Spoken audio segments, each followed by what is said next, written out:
Welcome to the Moon God Pod. I'm your host, JwowLax, and with me always is my big co-host, JwowLax. And today we go to the East Coast. Our friend Crespo, he is a moon god, he is an educator, and he is with us today. Crespo, welcome. Thank you so much. It's a pleasure to join you for this conversation. I'm sure what we're going to talk about is going to be super enlightening because I think I'm going to bring an interesting perspective to maybe what Aku has meant to not only me personally, but how I've used it as a tool for education.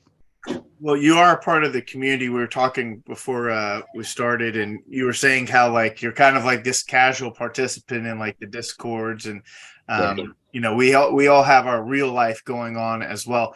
But I do want to make it clear that you were recommended by Jose, and this is what's so great about not just our community, but what we're trying to do on the Moon God Pod is, have amazing guests, but more importantly, have amazing guests that they would want to see, participate. And so I love to see that, the tag you're it kind of worked in our favor. Yeah. And so you've got a big responsibility, not just to us, but to Jose. You got to represent. So Yeah, sure. I mean, we should pull the veil back for a moment on that why, because Jose and I are fraternity brothers. We've known each other since he was working on his master's in fine arts, and yeah, so we've been creating art together for over a decade. We've been collaborating on printmaking, on metal cuts, on paintings. We've exhibited together, and so well before we all entered the digital art market. Jose and I have had a long-standing relationship. that's amazing. Take us to where your love of art really started. Like Yeah, that. I'm 100% a comic book guy. I mean, the first issue of Spawn, Todd McFarlane is my favorite artist. I shouldn't have been reading it at the age that I was reading it, but all like most of our generation, we were consuming material that we shouldn't have been. Uh, and from the comic books, it just evolved. I'm not necessarily a comic book illustrator, but I think what I found fascinating was that these artists were capable of drawing something that looked like it was in motion in a still image, and you were able to feel emotion coming out of so many different pages, and um, and what that process was like. I fell in love with the process of art making, not necessarily the product. I would love to see like behind the scenes videos of how things were made, and even now when I create artwork, that's sort of where my investment is. I am able to release a piece and give it to the collector and beyond. I don't have any ties to paintings. I'm not the person who says I need to keep this one in my collection, because my memory and my connection to the artwork is based in the art process. That's where my heart is. So yeah, it's comic books, and then from comic books it just evolved into all the other facets that I do now. Yeah, Crespo, thanks again for joining us. It's a pleasure to have you today. I guess that leads me to my first question. As somebody who has an art background and actually was classically trained in art, what brought you to Aku? What aspects of art caught your attention with this project? Yeah, so I think it's not going to be a surprise. I mean, I think Glitch might have mentioned it too. The story was captivating. The idea that this young black child wants to know if he indeed can pursue a career that maybe he wasn't aware that is accessible to him. And because of who I teach, I am a teacher. I teach kindergarten through seventh grade, and my demographics are Black and Latinx. And so this question is something that, while I haven't been asked it directly, I feel like it's something that could come up in conversation with the boys that I teach. So there was an immediate connection in that regard, as a mentor, as a big brother. And then also, before Dirk's work, I think I was attracted to Micah's charcoal, and it's still to this day, like whenever I see him produce his charcoal work is what I want to see. So when Aku is walking down the hallway, looking at the paintings on the wall, that's a part of me that I'm paying attention to. I'm paying attention to what's on the wall when he's coming down the hallway in chapter 1. As a, I have a college degree and I took introduction to art, so I'm pretty well versed in art knowledge and history. I say when you look at just NFT art versus, I guess, traditional art. Traditional. Is there like a judgment? Is there like a different critique? Like how does like a true artist and teacher of art, really kind of break it down. And is there I think in terms of sports, like we always compare like the Yeah. past athletes to the new athletes and say, the old athletes are like, oh, these kids couldn't play in our day. Like, is there some kind of judgment to this new wave of art? Yeah, I think that sports. I think that sports perspective is probably the best. Also, because then you end up with no answer, right? You're looking at Michael, you're looking at LeBron and Jordan, and and everybody runs circles around that argument and never comes to a conclusion. You really never come to a conclusion. Partially because a career is not over yet. LeBron is still on the court.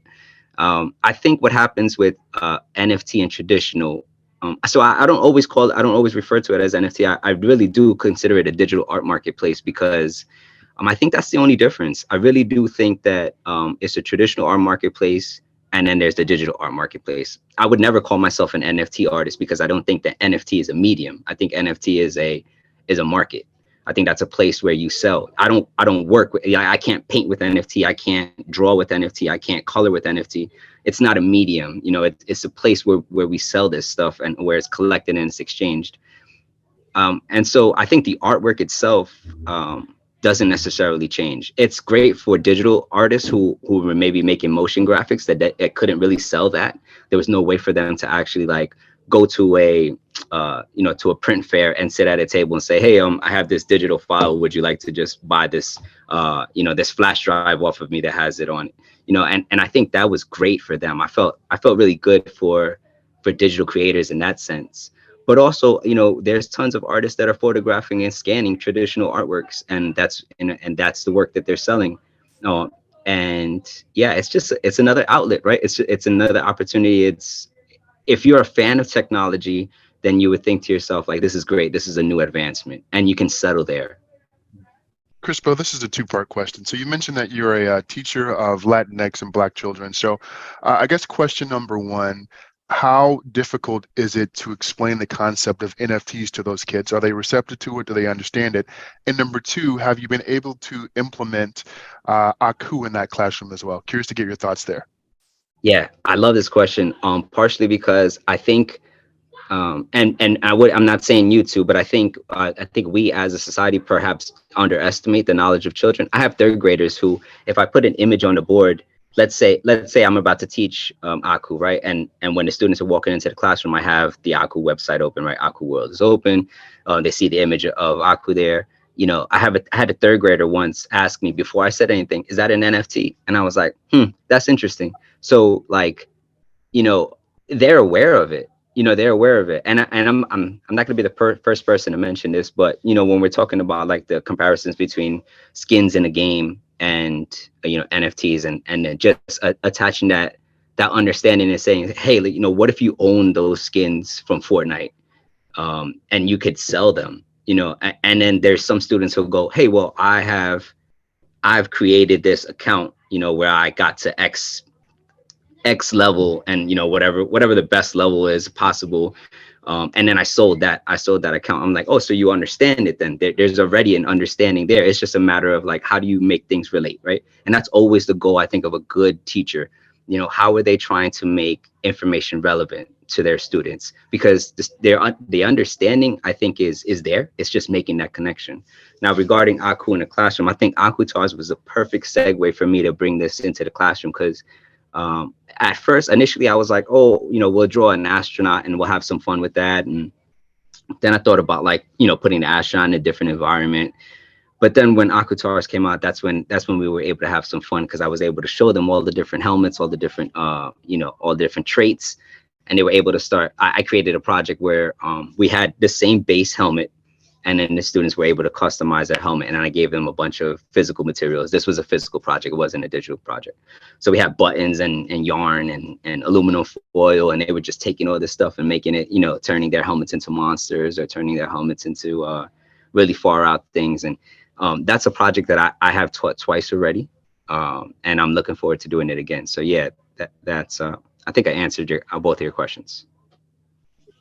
Yeah, I think you covered it pretty well. I think I'm blown away by the fact that a third grader knew what an NFT was and how people, I guess, in our age demographic, like young adults, Yeah. still just cannot grasp the concept. The word Beanie Babies comes up a lot, and I'm interested in knowing your perspective, because there's two things that I find very fascinating with the digital art, in that provenance is really important in the art community. I've watched documentaries, and when they're talking about like buying and selling fine art, and just the story behind the art, truly tracking like ownership to make sure it's not replicated. So that obviously is a problem that was solved with digital art, but also the fact that you're teaching students now that could actually have like legitimate careers doing art. Whereas my generation growing up, it's if you told your parents you were going to major in art in school, they were like, oh, what are they going to do? We're going to make money. So I just find it interesting. Like if I had a kid that was 18 and going to college now, and they said they wanted to major in art, it's like that you actually that's viable now. That's a viable. Yeah. You don't have to wait till you're dead for your art to be worth something. Right. Right. All right. So, was there a question there, or do you want me to comment on what you just said? Because I agree with what you said. Yes, like Okay. teaching kids now, like how that's changed, and Yeah. So, so I'm not at the secondary level, right? I'm not I'm not with the high school students at the moment. Perhaps in the near future, I'll make a return to the high school, and that's where I'll be able to get my hands dirty as far as as really getting these students onboarded essentially, and meeting with their parents, and helping their parents understand like what what the possibilities are, because we know that there's absolute with children like with Nyla and the long neck, and the long necks, if a 12-year-old is capable of seeing success here, there's no reason why other people shouldn't explore. I'm not saying that everybody's going to be successful. I'm not, I'm not gonna put that out there, but that they can explore it as a possibility is really important. Yeah, I agree with you. That there is a possibility for artists to make a career out of this sooner than later. But I think there's still hesitation, right? I don't think we should say, I don't think it's as easy as saying like that it's definite, because you have to believe in, you have to have a sense of belief in cryptocurrency. You have to believe that the digital art market is going to be something that's going to be around, that is going to continue.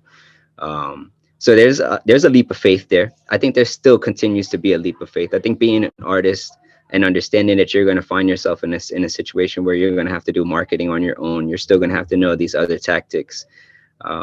It's not, I want it to be, I think it's easier because there's an additional opportunity, right? So now an artist coming out of art school can say, all right, well, I am going to try to approach this gallery to get an exhibition, a solo exhibition, but I'm also going to create this artwork so that I can sell in the meantime, and build community and establish relationships with some of these other platforms and these creators on Twitter, and any other curatorial platforms. So there's still some work there, but it's nice that there is a additional opportunity. I like that a lot. As we gear up for 2023, one thing that Mike and team have talked about are the importance of education and kind of getting Aku really going in that direction. In your opinion, what can we do to engage children? What are children receptive to? What can Aku do? What can we do to really engage that portion of the community, in your opinion? Yeah, so I've thought about this before. I've spoke to Mike about this before. We had conversations about what it's like, if the parents are the ones who are investing in this, how can they then bring it to their children? And it has to be something more than just seeing it on the digital screen. We know that students interact, and children interact with computers all the time, or whatever their tablets are. But I've always been a fan of like coloring books, like those things that are tangible. How can we bring this Aku character off the screen and bring it in front of children in a way that they can begin to familiarize themselves? the comparison is constantly being made, whether it's in Discord or it's in Spaces, and Mike is saying it. If indeed if indeed Aku is a Mickey Mouse, iconic character in that regard. Mickey Mouse wasn't only on the screen. He was accessible. He was something that you can touch. He was something that you can put your hand in. And if we want a 6-year-old to put his or her hand on Aku, then it needs to be in a way that he or she can color it, can draw it.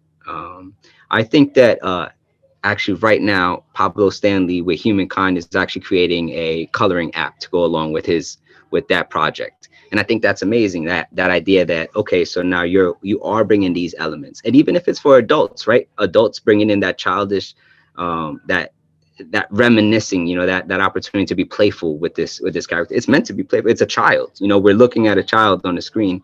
And I thought that was really important, that for 2003, there was a redirection saying, hey, well, hold on, this is a kid. This is about a kid's dream. How can we indeed make this about kids? And I think it's what's that next level? Yes, it exists as a digital collectible, but, can we take it and put it in front of a child in a way that he or she can interact with it?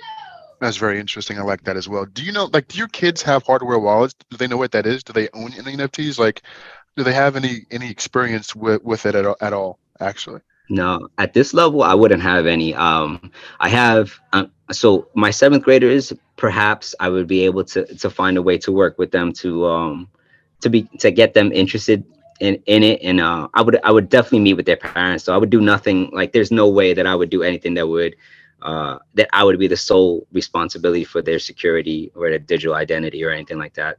It would have to be something that would engage the parents. So in the future, I hope to work alongside a parent-teacher association and give them a presentation on this, specifically for those students who indeed have an interest in pursuing art, or for those students who are at a young age interested in investment, right? Because I think that's a really cool thing too. What about those kids who are already studying stocks and the market, and they want to know, hey, what's another opportunity I have?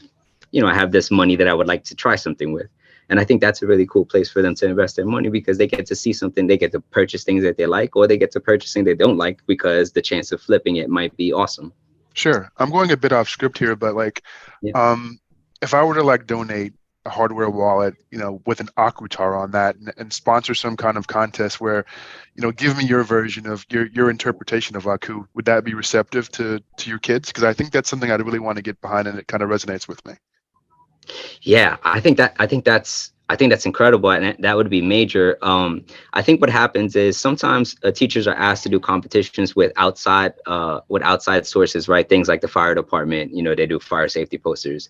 But I think in this regard, it's interesting because there's a future element to this, right? We're not saying hey, do this competition so that we can celebrate it next week at an award ceremony and that be the end of it. But we're talking about something that could potentially be life-changing. And I think there's a real place for that. Especially for students who are already invested with the idea of saying, hey, I want to be a digital content creator in the future. I want to be a digital artist in the future. Having a competition like this would actually make this thing real. It would be a motivating factor to say, hey, that all that time you're spending on the tablet, what if you did this? What if you went down this route?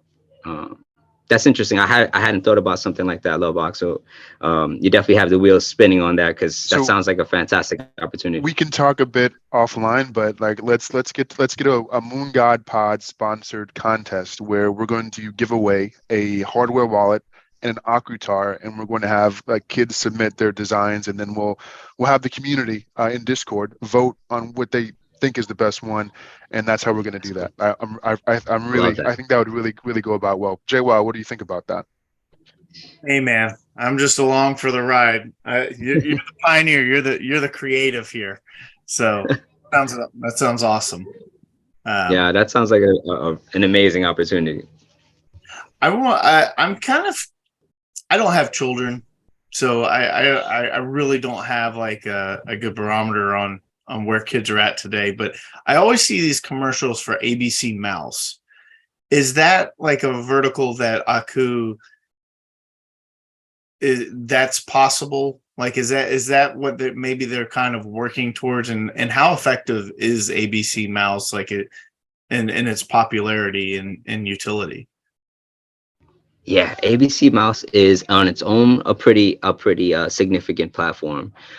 My thing is with all these platforms, I do think that parents should be engaged with it. So as much as it could be child directed, um, I do think parents need to have some form of engagement with it as well, because you should understand what the kids are learning or help be able to be present for them to help them with it.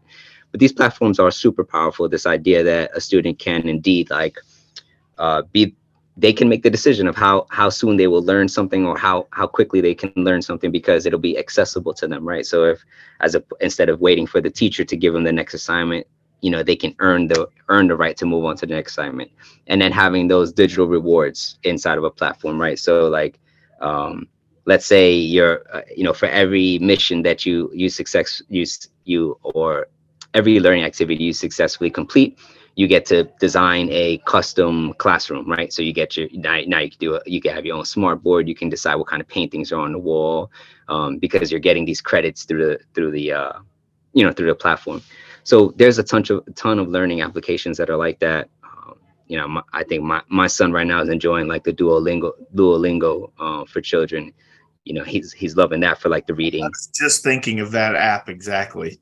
Yeah. Yeah, yeah. So if Aku were to explore something like that, that's a huge investment. That's pretty major, because they would have to bring in educators, understand like policy of whether or not they're meeting the standards for how whatever the nations are that you're serving, right? So if this is going to be like a global entity, then you need to know what kind of curriculum standards are necessary for each one of these countries, because it can't just be anything. It needs to match, what that country is accepting or deciding it is a form of education. Yeah. Duolingo is amazing. I learned Spanish in about a year, like Yeah. practice 10, 15 minutes a day. And learning a second language as an adult is Hmm. quite taxing. Yes, it is. Yeah. Um, Yeah. that's funny. That was exactly the application that I was thinking. As far as being a moon god and an investor in Aku, the education angle is really important. What we've really been hammering today. What else do you see from this program moving forward that you would like to see? And if Lovelox likes to say, if you had to be CEO for a day, like what's one of the major moves that you would make for Aku in All 2020? right. So one of my favorite like creators, as far as like child, I guess for like the children's space, is Mo Willems. And Mo Willems is the creator of Pigeon series. He was a former comedian. He worked on Sesame Street for a bit, and then he created these children illustration books that are, he's a megastar, and I think what's important about what he does is he takes those characters and he creates experiences for them. And so similar to what that first Art Basel experience, I think being able to bring something like that to a museum, to a children's museum, to a local museum is important, because it allows for people to experience Aku as opposed to just seeing Aku. And so what this guy does, and he's coming to one of our local, I saw him in New Jersey. I saw his exhibition in New Jersey, but he's coming to our local Long Island Children's Art Museum.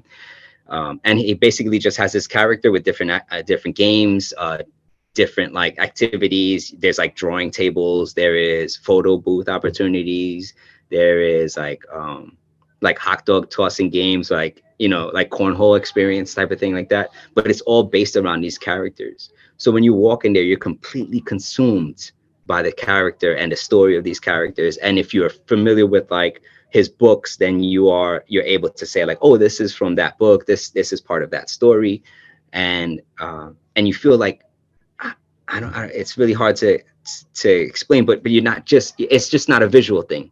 You are really become a part of that experience. And I think that's what happened, in that first Art Basel, that Aku was able to having experience. And I think taking something like that show on the road, that would be it.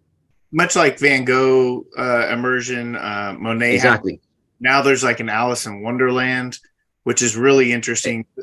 I'm obviously know Monet and Van Gogh, but watching the way that it was created and truly being immersed in the art was a different experience. Aku had that element, with the different clips of the different worlds of Aku world for sure. I think that art is really kind of hitting its stride in the mainstream now. Yeah. You're doing kind of your own thing as well. Kind of touch on what you're working on in your shadows. Yeah. So drawing is my thing. I love drawing. Digital drawing is something that I've taken up over the past few years, and printmaking. That's probably where my heart is. And yeah, I've just been, I think as an educator, that was the first reason I jumped in, because I was like, oh, there's a new marketplace. I need to be able to provide my students with this knowledge. I felt burdened with that. I felt like that was my responsibility as an educator to say, like, hey, if you're going to pursue art, here is an additional outlet for you. So when I jumped in, probably, I think that was spring of 21. I collaborated with Ojeda's Bodega, and we dropped a piece, and then I have since been able to work. We occasionally drop collaborations, but I've been working on my own piece. I have become the education ambassador for Known Origin. So I'm responsible for, both teaching some fundamentals about NFTs to people who are interested in coming on board, and also, what's it like to bring NFTs into the classroom to share that information with teachers. So that's been pretty cool.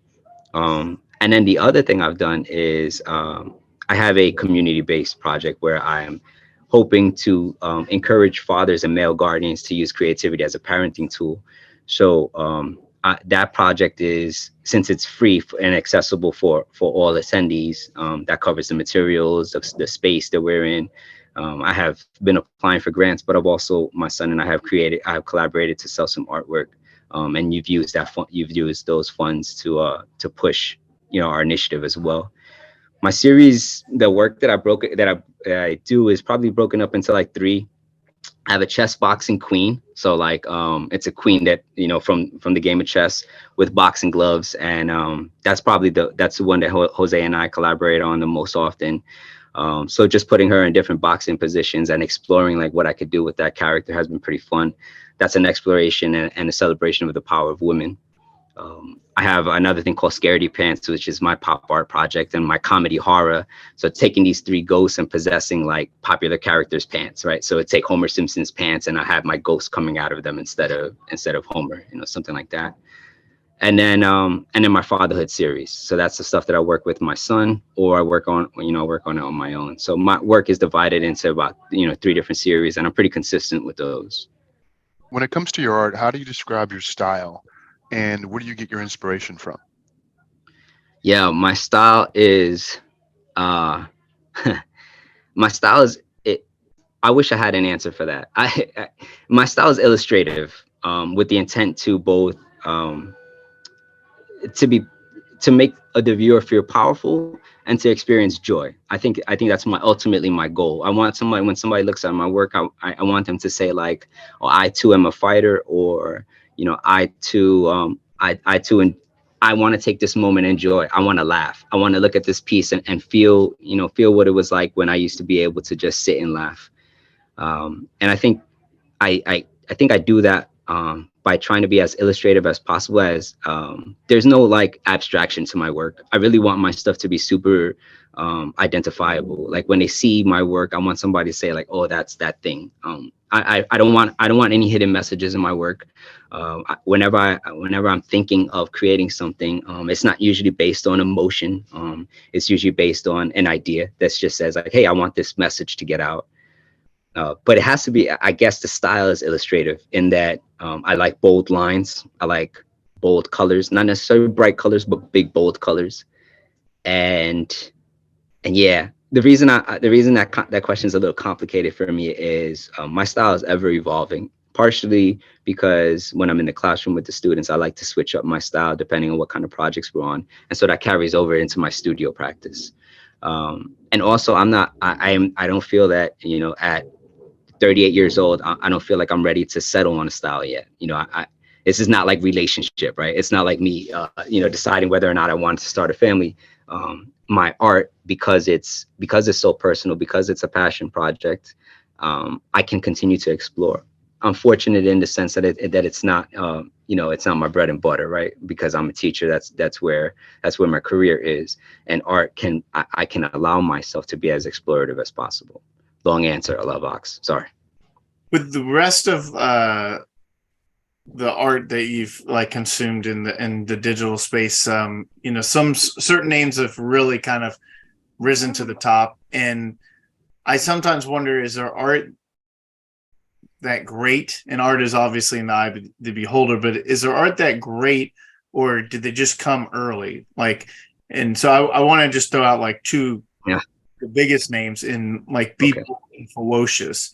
And Okay. I also want to know who really kind of captured your taste as far as like the digital artist. So I look at, for me personally, I look at Beeple, and I'm, again, like, my art education is not anything to brag about at all. Um, I just don't, I love people's commitment to producing art like Yeah. every day. I'd never look at his art and say, man, that's amazing. But then Ferocious, when I first saw it, I was kind of like, yeah. But now, as I've gotten deeper and deeper into his catalog, I can see, like, I kind of see the emotion, like there's some that's really interesting. So, with that said, where do you see everything? Yeah. um so I will speak with bias. I'll speak with bias, and I'll be as I'll embody the role of art critic for a moment, and I'll say that I think the thing that's fascinating. So to answer your question, whether I think people were early or people are good, I think people were early. I do think people were early, and I think people were around right at the beginning of that and the tip of that bull market, where they were able to just they got it done, and they were able to be, they fully invested themselves, whether it was in Clubhouse or early spaces, and shield the hell out of themselves, and it worked. Mhm. um those two names that you just brought up, i I think they're important. And I think they're going to be names that if somebody writes an art history book, they're going to have to name both of those artists, and they're going to have to talk about what their impact was. And then everybody's going to look at those pages, and they're going to think to themselves the same way they look at a Jackson Pollock, um or some of Basquiat's work, and say to themselves you know whether or not they feel like that's art. It's going to be left up to them. I am a Basquiat fan, but not always of Mhm. his Uh-oh. his story is his story is intriguing to me. And that goes back to that idea of of process, of how important process is to me. And I think that's what happens with people too. Like you said, the commitment to working. I think that's what it is too. I think we're gonna look at him and say, like, wow, he created all of these works every day.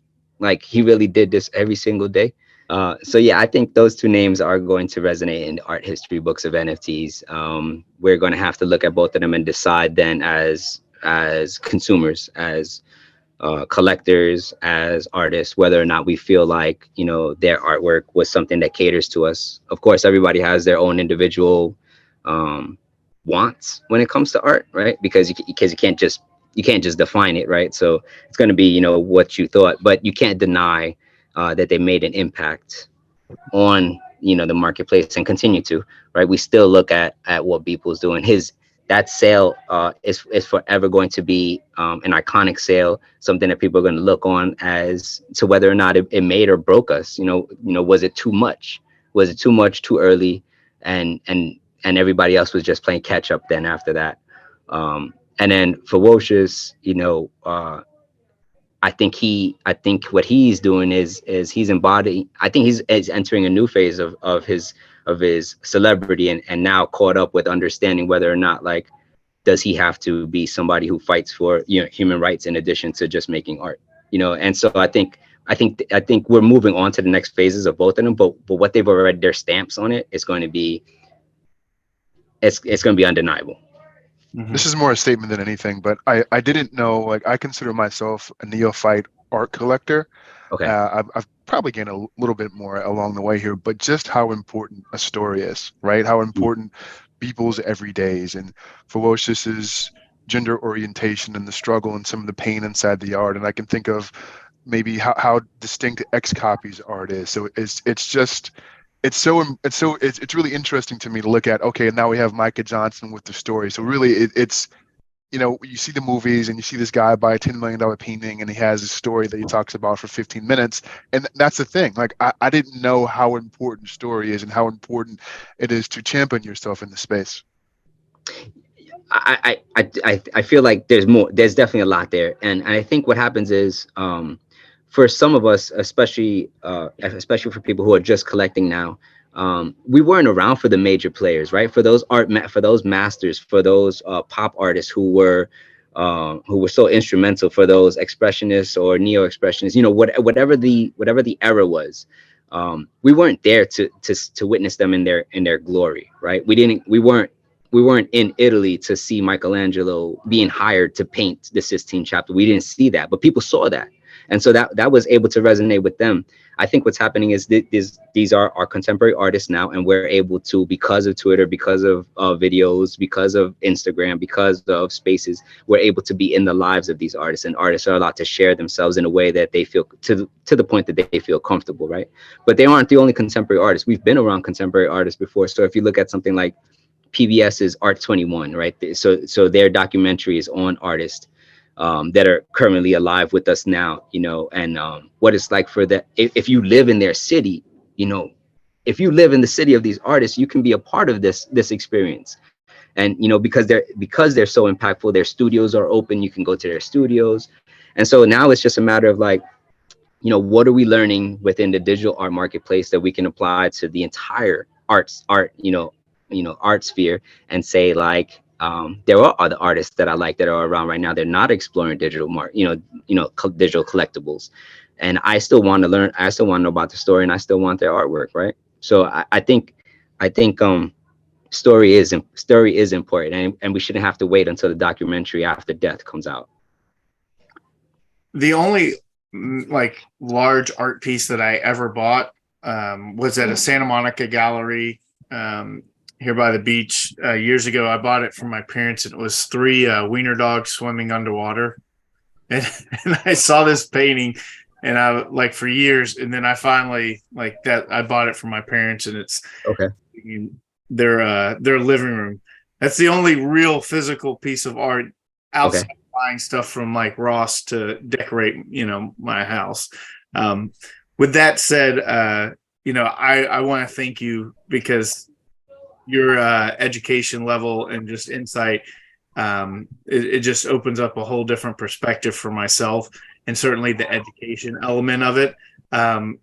You know, we have our final 2 questions, which is kind of my thing to wrap things up, because you've got to go teach the kids, you know, more about art. So we were told to avoid the food question.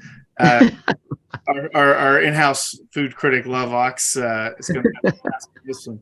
And usually I ask a question about travel, but I wanted to, as an educator, I felt this was a good opportunity. What are what are the 3 like premier universities to get an art degree? Yeah. So we're thinking that I'll probably stick to the States just for the sake of conversation. Yeah. All right. So there's this is funny.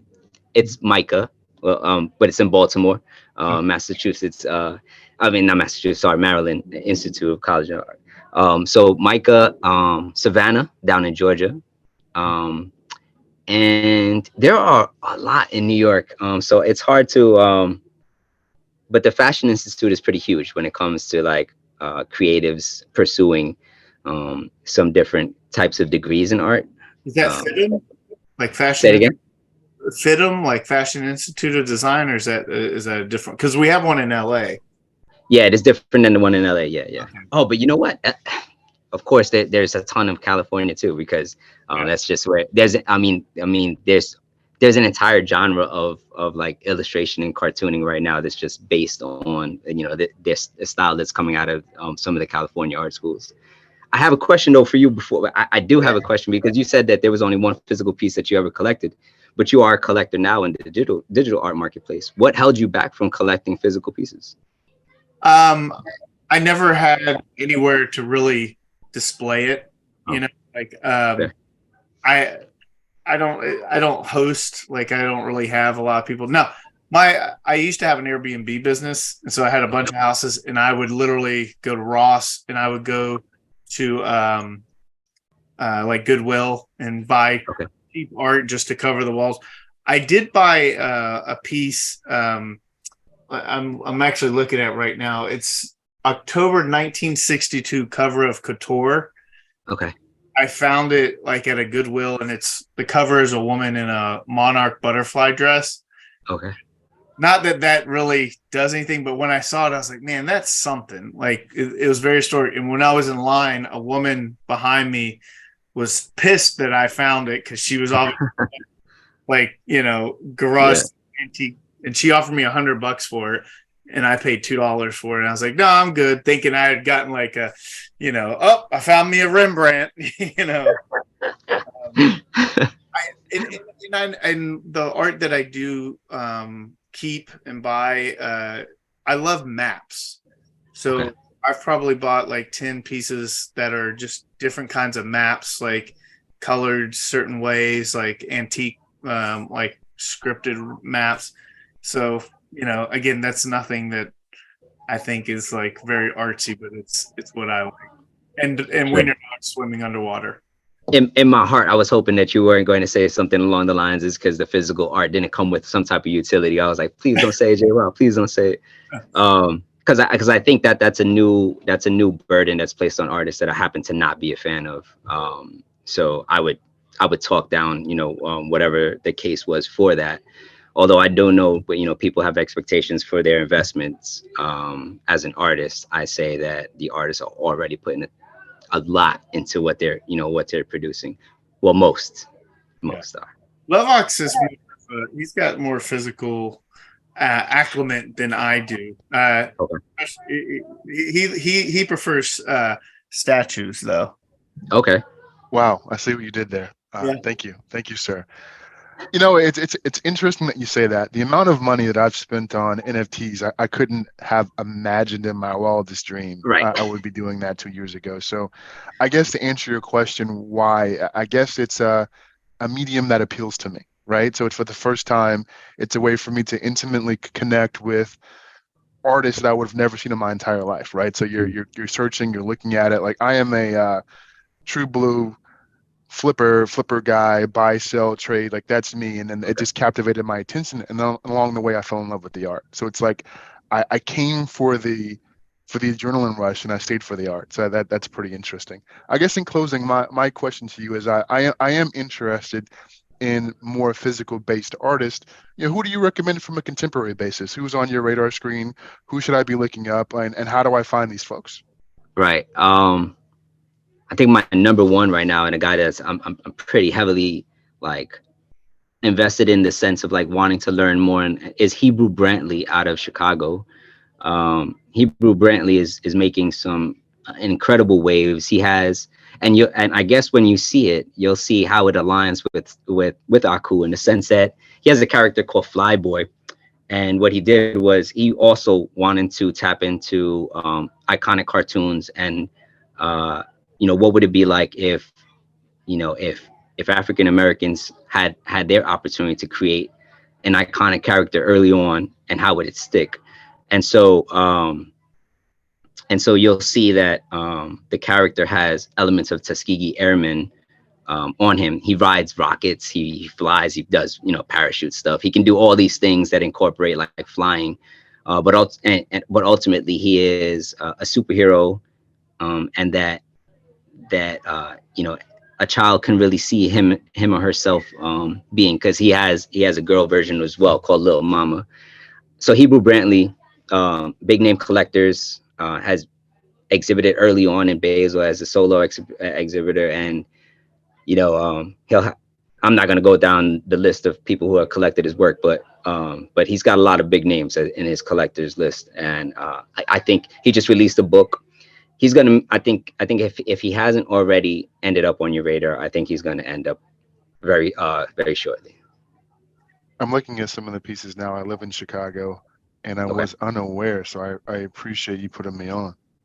There's one other dude out of Chicago that I'm watching now too. His name is Sentrock, Sentroc, and he has his roots in being a street artist, but he has very similar take. He has a character that's like wears a bird mask, and it's from the Mexican perspective, and so that's pretty awesome too. And so I think, like, they're appropriate for our conversation and the topic at hand, because they all are attempting to do the same thing, right? It's almost like playing catch up with the industry. What's it like to create this iconic character that can go on to to live for generations and make impact within respective communities. Want to kind of wrap this up. The Mega OG has commercial rights, and I just kind of made the connection about, like, your love for comic books. Is there any thoughts that you have about utilizing those commercial rights, or you and Jose maybe collaborating? Yeah, we've talked about that. When we when they were first minted, and they were we got to see what traits they had. Right away, trying to figure out, like, oh, is this can we turn one of these into like a Batman Robin and have have them work on something like that? I think the answer is definitely. I think there's a lot of space to have some fun with that. And yeah, thanks for the reminder. That's what I'll say. Thanks for the reminder. As soon as you guys get something in the kitchen cooking, we'll have you back on and do an unveil. I keep thinking Power Rangers, but I have no idea how to get that going. Yeah, that's pretty cool. Now that you mentioned cooking, what did either one of you end up with one of these from Miami? Yeah, we got Yes, sir. Yes. Dope. Good. All right, glad to hear that. I didn't get to say it, but my first one of my earliest interactions with Micah was I had drawn a piece of fan art, and it's in chapter 2. It's one of the billboards that's in that you can see through the window when Aku is in the train. And so even if I were to leave the project at some point as a collector, and I wasn't vibing with the community, there's a piece of my art and a piece of me already in the project. Well, Jose tagged you as his guest, and we always ask, who would you like to see on the pod? And the caveat is you have to help us get them on. So yeah, and to be fair, it doesn't have to be a specific moon god, but reach as far up the totem pole as you'd like. So I think in digging deeper into this conversation, I think if you haven't spoken to David Welch yet, I think that's going to be the person that makes sense to move on to next, so we could see what it's like for him to have created a mural with his students. That's right. Because he has a different, he's not an art teacher, he's a classroom teacher. And so, what's it like where he is teaching this to students who aren't focused on the art element of it, and understanding that there's, when we're thinking of digital art market, we can be thinking about the STEAM elements. What's a science element? What's the technology? What's the math that goes into being a collector or being an artist in the digital art market? So yeah, I'll work on it. All right. Lovox, closing thoughts, sir. Crespo, appreciate your time, love your perspective, and keep rocking with the students. 100% want to back up the conversation we had in regard to the Moon God Pod giveaway, but thanks again, my friend, much appreciated. And thank you guys. I really appreciate your time and letting me talk my stuff. Absolutely. Thank you all for tuning in and watching another episode of To the Moon God Pod. As always, we ask, subscribe, comment, share, spread the word.